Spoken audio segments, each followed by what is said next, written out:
अखमेरी रोटीको चाडको प्रथम दिनमा जब तिनीहरूले निस्तार चाडको थुमा बलिदान चढाउँथे, उहाँका चेलाहरूले उहाँलाई सोधे, "तपाईको इच्छा के छ? हामी कहाँ गएर तपाईको निम्ति निस्तार चाडको भोज तयार गरौँ?"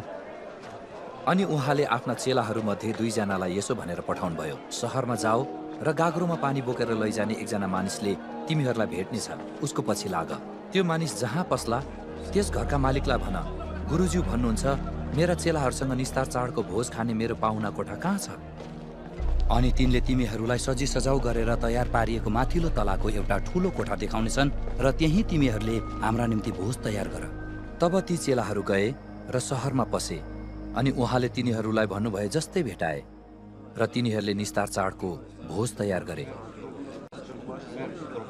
साँझ हुँदा उहाँ 12 जनासँग आउनुभयो।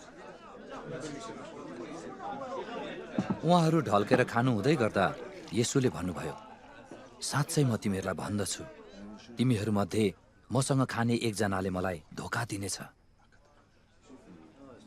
तिनीहरू दुखित भए अनि पालै पालो उहाँलाई, "के त्यो म हुँ?" भनी सोध्न लागे। उहाँले तिनीहरूलाई भन्नुभयो, 12 मध्ये एकजना जसले मसँग थालमा रोटी चोपिरहेछ, किनकि मानिसको पुत्रलाई उसको विषयमा लेखिए बमोजिम हुन्छ। तर धिक्कार त्यस व्यक्तिलाई जसद्वारा मानिसको पुत्रलाई धोका हुन्छ। त्यस मान्छेको त जन्मै नभएको भए असल हुने थियो।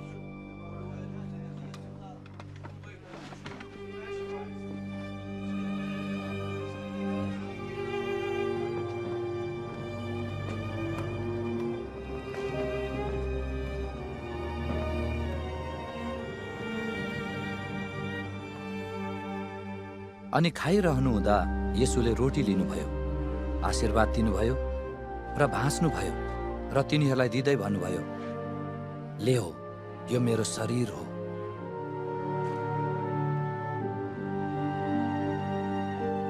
अनि कचौरा लिएर धन्यवाद दिनुभएपछि उहाँले तिनीहरूलाई दिनुभयो र तिनीहरू सबैले त्यसबाट पिए। अनि उहाँले तिनीहरूलाई भन्नुभयो, "यो नयाँ करारको मेरो रगत हो, जो धेरैका निम्ति बगाइन्छ। साँच्चै म तिमीहरूलाई भन्दछु, म दाखको रसबाट त्यस दिनसम्म पिउने छैन जहिलेसम्म परमेश्वरको राज्यमा त्यो नयाँ गरी पिउँदिन।"